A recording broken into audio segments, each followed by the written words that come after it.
Hello friends, welcome back to my channel Shivari traders. நான் சௌமியா சிவபிரகாஷ் பேசுகிறேன். நாளைக்கான மார்க்கெட் எப்படி மூவ் ஆகுதுங்கிறத பார்க்கலாம். அதுக்கு முன்னாடி பார்க்கறதுக்கு முன்னாடி லாஸ்ட் ஃப்ரைடே பார்த்தீங்கன்னா, மார்க்கெட் வந்துட்டு இந்த இடத்துல ஓப்பன் ஆயிட்டு 350 அந்த ரேஞ்சில வந்துட்டு ரெசிஸ்டன்ஸ் ஃபேஸ் பண்ணி பிரேக் டவுன் ஆச்சு. பிரேக் டவுன் ஆயிட்டு பார்த்தீங்கன்னா, ஒன் செகண்ட் பிரேக் டவுன் ஆயிட்டு பார்த்தீங்கன்னா, மார்க்கெட் வந்து நியர்லி 47,860 வரைக்கும் ஒரு ஸ்விங் வந்துட்டு, அதுலேருந்து திரும்பவும் சடன் ரிவர்சல் ஆஃப் பையிங்கும் வந்துருச்சு. ஓகேங்களா? இப்போ வந்துட்டு நமக்கு இம்பார்ட்டன்ட் லெவல்ஸ் அப்படின்னு மார்க் பண்ணணும்னு பார்த்தீங்கன்னா, ஆ என்னென்ன ஸ்விங் பிரேக் ஆயிருக்குன்னு பாருங்க. One second.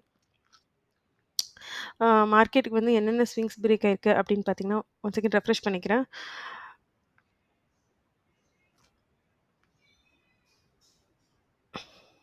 எஸ். இப்போ பார்த்தீங்கன்னா, மார்க்கெட் வந்துட்டு என்னென்ன இம்பார்ட்டன்ட் ஜோன்ஸ் அப்படின்னு பார்த்தீங்கன்னா, ஆம், இந்த இடத்துல பார்த்தீங்கன்னா, இந்த இடம் வந்து ரெசிஸ்டன்ஸா இருக்கு. விச் இஸ் மீன் பை 48,300 அந்த ரேஞ்ச் வந்துட்டு ரெசிஸ்டன்ஸா இருக்கு. அ ஏன்னா, அந்த இடத்துல இருந்தா மார்க்கெட் வந்துட்டு ஒரு பிரேக் டவுன் குடுத்துருந்தது. அதுக்கப்புறம் பார்த்தீங்கன்னா, நெக்ஸ்ட் சப்போர்ட் எந்த இடத்துல இருக்குன்னா, 48,889 இந்த இடம் பார்த்தீங்கன்னா, இந்த ஸ்விங் பார்த்தீங்கன்னா, ஒரு சப்போர்ட் மாதிரி, அதுக்கடுத்து ஒரு இம்பார்ட்டன்ட் ஜோன் மாதிரி இருக்கு. அதுலேருந்து 150 வரைக்கும். நெக்ஸ்ட் லாஸ்ட் ஜோன் பார்த்தீங்கன்னா, இந்த இடம். அது வந்து ப்ரீவியஸ் ஸ்விங்க வந்து அதுக்கு முன்னாடி நாள் ஸ்விங்க வந்து ஹோல்ட் பண்ணியிருந்தது. ஓகேங்களா? இப்போ க்ளோசிங் பிரைஸ் மார்க் பண்றது ரொம்ப முக்கியம். 48,159 நம்ம அத எப்பவும் போல எல்லோ லைன்ல மார்க் பண்ணிக்கலாம். ஆ 48,159 ஒன் செகண்ட். ஓகே. 159ல கிடைச்சிருச்சு. மார்க் பண்ணியாச்சு. இப்போ பார்த்தீங்கன்னா, ஃபர்ஸ்ட் இம்பார்ட்டன்ட் பாயிண்ட் இதில ஒரு விஷயம் இருக்கு. அத நோட் பண்ணிக்கோங்க. என்னன்னு பார்த்தீங்கன்னா, எல்லா ரெசிஸ்டன்ஸுமே மல்டிபிள் டைம் டெஸ்ட் ஆயிருக்கு. ஓகேங்களா? எல்லா சப்போர்ட்டுமும் மல்டிபிள் டைம்ஸ் டெஸ்ட் ஆயிட்டே இருக்கு. ஸோ மார்க்கெட் ஒரு ஜோன்லயே ட்ரேட் ஆயிட்டு லைக் 48,000 ஆ 600, 500 டூ 400 இந்த ரேஞ்சில ரெசிஸ்டன்ஸ் மல்டிபிள் டைம் டெஸ்ட் ஆயிடுச்சு. அதேமாரி சப்போர்ட்டும் பார்த்தீங்கன்னா, 47,500, 600 இந்த இடம் பார்த்தீங்கன்னா, 47,800 இதுவும் வந்து மல்டிபிள் டைம் இந்த சப்போர்ட்டும் டெஸ்ட் ஆயிடுச்சு. ஸோ சேம் லெவல்ல மார்க்கெட் ட்ரேட் ஆயிட்டு இருக்கு. ஸோ இது எந்த side break down, break out குடுத்தாலும் நல்ல ஒரு 1000 பாயிண்ட்ஸ் மூவ் போறதுக்கான சான்சஸ் இருக்கு. பட் இந்த சைட் தான் நம்மளால இப்பவே சொல்ல முடியாது. ஸோ ஏன்னா அது மார்க்கெட்டோட கையில தான் இருக்கு. மார்க்கெட் 2 ஜோனுக்கும் நடுவுல தான் இருக்கு. நம்மளோட அனாலிசிஸ் சிம்பிளா வச்சுப்போம். நாளைக்கு மார்க்கெட் வந்துட்டு இப்போ இந்த லெவல்ல 48,200 டூ இந்த ஃப்ளாட் லெவல்ல ஓப்பன் ஆச்சு.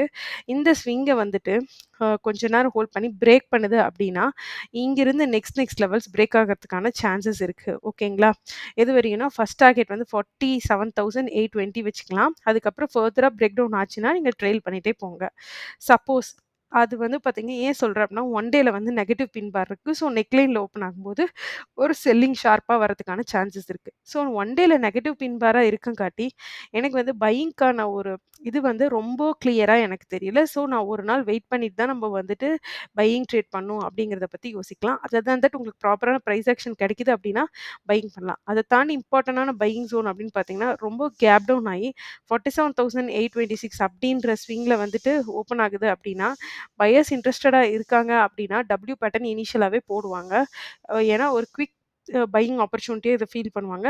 ஸோ அப்ப நீங்க வேணா பை பண்ணலாம். சப்போஸ் இந்த டபிள்யூல உங்களுக்கு பையர்ஸ்க்கே ஆப்பர்ச்சுனிட்டி கிடைக்காம மறுபடியும் இந்த குளோசிங் பிரைஸ் சிபிஆர்ட்ட போயிட்டு ரெசிஸ்டன்ஸ் மார்க்கெட் ஃபேஸ் பண்ணி ஆஃப்டர்நூன் மேல எம் பேட்டர்ன் போடுது அப்படின்னா, இங்க செல் பண்ணிடுங்க.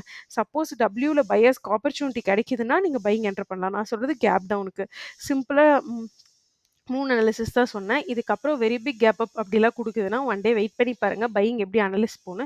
இல்ல உங்களுக்கு ஏதாவது higher and higher price action தெரிஞ்சா பையிங் என்ட்ரி குடுக்கலாம். பட் எனக்கு அதுல அவ்ளோ சஸ்டெய்னபிலிட்டி தெரியல. செகண்ட் திங் என்ன சொல்றேன்னா, ஃப்ளாட்டா மார்க்கெட் ஓப்பன் ஆகுது.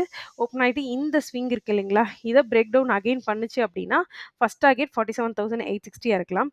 சப்போஸ் கேப் டவுன் ஆகுது அப்படின்னா, இந்த ஜோன வந்து நீங்க பையிங் ஜோன், செல்லிங் ஜோன் 2ஆவும் மார்க் பண்ணிக்கலாம்.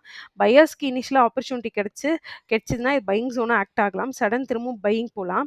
சப்போஸ் பையர்ஸ்க்கே கேப் டவுன் ஆகுது. பட் பையர்ஸ்க்கு ஆப்பர்ச்சுனிட்டி கிடைக்காம சடன் ஃப்ளோல இந்த ஜோன ரீச் ஆயிடுச்சுன்னா, இங்க எம் பேட்டர்ன் ஃபார்ம் பண்ணுது அப்படின்னா, இது ஒரு செல்லிங்க்கான ஆப்பர்ச்சுனிட்டி. ஸோ மார்க்கெட் ஒரு ரேஞ்ச்குள்ள இருக்கனால கண்டிப்பா 1000 பாயிண்ட்ஸ் அப்கமிங் வீக்ல மூவ் ஆகறதுக்கான சான்சஸ் இருக்கு. ஸோ பார்த்து ட்ரேட் பண்ணுங்க. சேஃபா ட்ரேட் பண்ணுங்க. ஆப்பர்ச்சுனிட்டி யூஸ் பண்றவங்க நல்லாவே ஏர்ன் பண்ணலாம். Thank you friends. மறுபடியும் இன்னொரு வ்ளாக்ல பார்க்கலாம். டில் தென் மறக்காம நம்ம சேனல் ஷிவாரி ட்ரேடர்ஸ சப்ஸ்கிரைப் பண்ணிக்கோங்க. அது பை.